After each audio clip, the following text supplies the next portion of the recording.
Halo, suaraku kedengaran nggak ya? Kedengeran, Pol. Oh ya, oke. Eh, halo semua, kenalin aku GG dari Padmanaba 75, Ilkom 20. Di sini aku ditemenin sama dua orang lainnya, ada Indra, Padmanaba 75, dan juga Ilkom 2020, sama ada Mbak Upi, Padmanaba 74, Ilkom 2019. Yang mau share screen Mbak Upi apa Indra ya? Aku nggak bisa share screen katanya, maksudnya host disabled participant screen share. Oh, uh, Aku share screen, tapi ntar kalau misalnya internetku jelek, maklumin ya. oke. Bisa nggak tapi? Ya nggak tahu.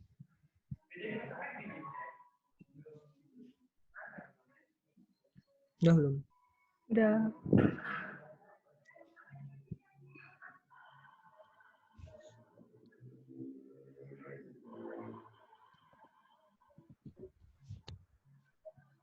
Ya, jadi Telkom itu bagian dari Fakultas Ilmu Sosial dan Ilmu Politik ya.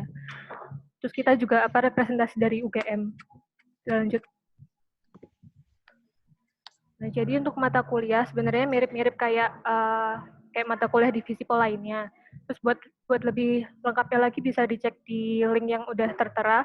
Itu ada penjelasan tentang matkulnya apa aja dan deskripsi per matkulnya. Terus kalau di Ilkom kan ada dua, ada reguler sama IUP. Itu sebenarnya yang dipelajari itu sama, tapi kalau IUP pakai bahasa Inggris gitu sih. Terus, perbedaannya kalau yang reguler nggak semahal IUP, yang IUP agak mahal. Terus kalau di reguler sendiri ada 4 peminatan. Terus kalau yang IUP ada 3. Ada 2, sorry. Iya, 2. Terus kalau di reguler itu ada yang ini, kelas tambahan kokurikula itu kelas tambahan untuk untuk belajar kayak megang kamera, terus habis itu pakai aplikasi desain dan sebagainya. Kalau di IUP ada program student exchange. Itu gimana, Andra? Apa? Ya, jadi kalau di tahun ketiga itu antara semester 5 atau semester 6 bisa milih, itu nanti kalian bisa melakukan yang namanya student exchange, yang mana kalian bakal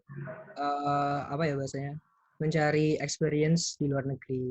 Tapi kalau karena IUP komunikasi ini baru, jadi emang belum pernah ada yang student exchange karena sekarang baru tahun kedua gitu. Oke, dilanjut.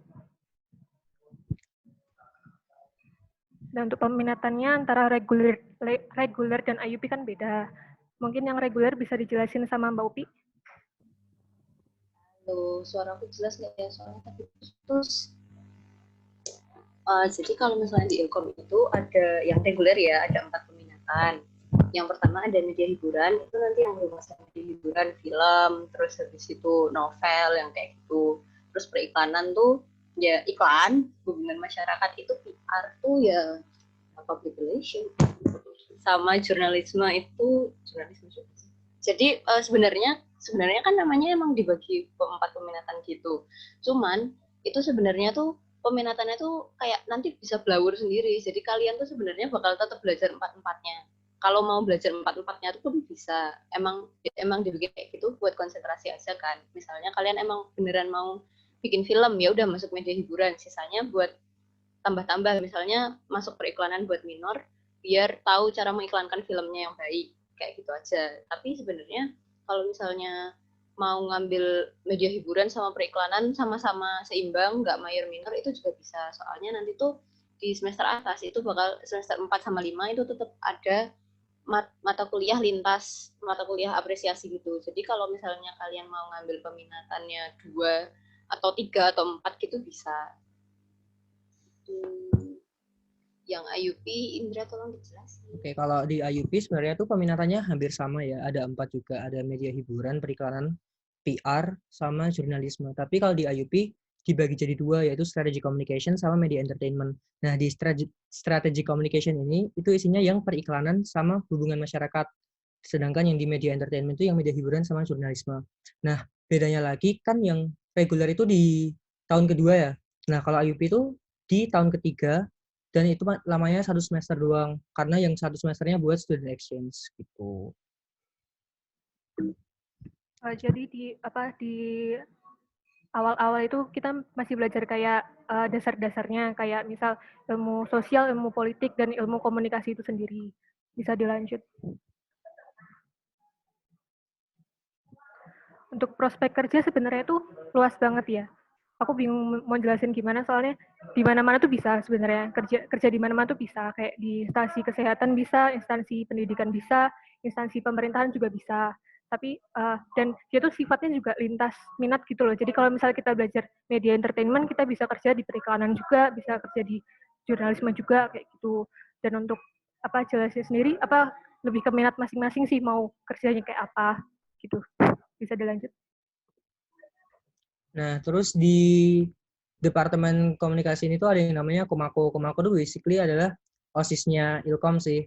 Kan kalau di Visipol ada Dema Visipol ya. Kalau di komunikasi sendiri tuh ada yang namanya Komako. Nah, di Komako itu tuh hampir sama kayak OSIS, kayak banyak bidang-bidangnya. Ada mulmed, ada internal, ada eksternal. Terus ada juga yang namanya minat bakat. Terus sekarang yang tahun ini baru, dari kabinet baru ini adalah yang namanya Advomas atau advokasi masyarakat. Nah, advokasi masyarakat ini tugasnya untuk research gitu di masyarakat, kayak sebenarnya sekarang tuh kayak gimana sih masyarakat, terus hubungan sebenarnya basically kayak eksternal, cuman lebih ke arah researchnya, kayak sekarang kayak gimana kondisi masyarakat sekarang, bla bla bla kayak gitu. Jadi itu adalah Advomas itu adalah divisi yang baru di tahun ini, di kabinet tahun ini gitu.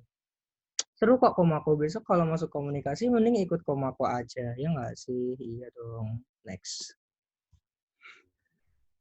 Terus di Ilkom itu juga ada BSO, itu Badan Semi Otonom ya. Nah itu ada 5, dan yang paling baru itu ada Baskom Podcast. Nah buat yang 4 sebelumnya itu tuh kayak representasi dari peminatan kita gitu loh. Jadi kalau yang media entertainment ada Kinekom, di situ kita kayak perfilman gitu deh. Jadi kita kerjaannya screening film, terus habis itu bikin ulasan film. Kalau kegiatannya bisa dikepoin di Instagramnya aja, itu ada @kinekom. Kalau deadline itu periklanan nggak sih? Periklanan, terus habis itu ada juga PPC, itu representasi dari jurnalisme, dan ada premier, representasi dari PR gitu. Jadi kalau misalnya teman-teman mau tahu info lebih lanjutnya, bisa lihat di Instagramnya masing-masing, dan juga bisa dengerin podcastnya ya, ada di Spotify. Mbak Upi mau promosi podcast? Promosi dong, jangan lupa didengerin ya. Itu bisa jadi testimoni juga kok buat komunikasi. Ada cari-cari cuan juga. Silahkan dengarkan.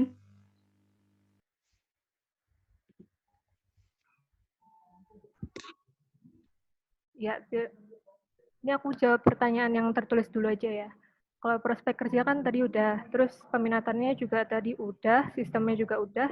Terus kalau yang harus benar-benar disiapkan sebagai camaba yang ingin ke jurusan Ilkom, apa ya? Yang aku menyarankan diusahakan untuk lolos dulu ke Ilkom. Terus apa ya? Aku juga bingung kalau mau jadi maba itu apa ya? Mungkin belajar nulis, terus habis itu mungkin Oh iya belajar. guys, menurutku kalau yang harus disiapin kayak kalian harus pintar dengan kata-kata. Karena kan kayak kita tugasnya banyak yang esai ya. Nah itu tuh kalian harus pintar milih kata-kata yang mana itu kayak bisa panjang gitu loh kalimatnya. Karena honestly aku kalau bikin esai itu, karena kan langsung intinya ya orang itu kayak kadang banyak banget kurangnya, terus harus mikir lagi, harus refreshing lagi. Jadi gitu. Jadi kalau kalian pengen masuk Ilkom, paling apa ya, bukan paling dasar sih, tapi kayak number one nih kalau aku bakal kayak ngebiasain nulis yang bahasanya bertele-tele, tapi bertele-tele tapi kayak dipanjangin gitu, jangan singkat-singkat banget gitu. Itu kalau aku.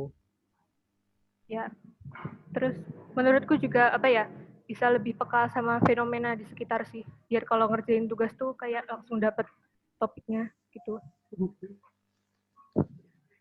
Terus habis itu kalau yang dipelajari apa aja, tadi kan udah ya, kalau matkul-matkulnya udah ada di websitenya, udah ada penjelasannya juga. Terus habis itu untuk tugas-tugasnya kayak apa aja sih, sebenarnya hampir semuanya bikin paper ya, nulis esai, nulis ulasan, nulis artikel. Terus juga selain nulis itu ada juga bikin PPT, atau juga ada bikin video, ambil foto sama desain, itu untuk kelas co-kurikula gitu. Terus kalau suka dukanya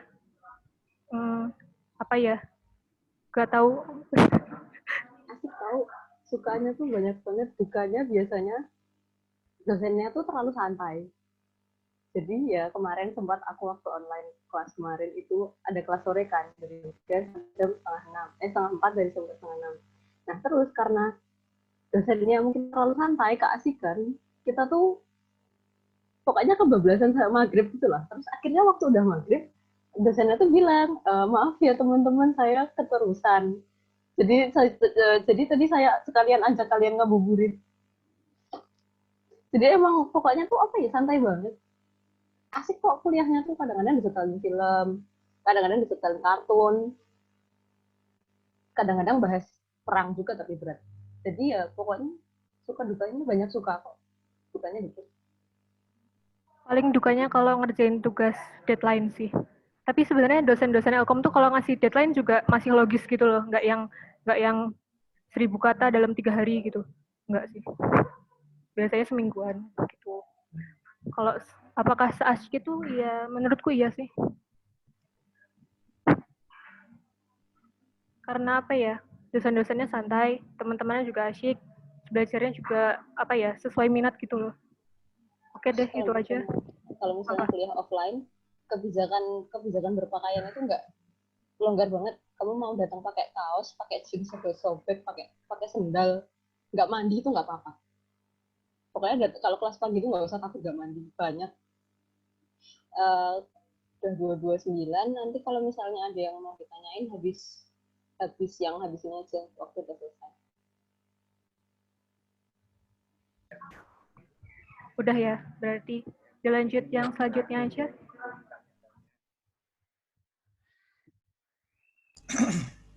Oke, thank you anak-anak komunikasi Komako, keren juga tuh Wisnu ketuanya teman-teman anak JB. Oke ya, lanjut kita ke mana lagi nih? Wait, ilmu politik ya Mbak Nati ya?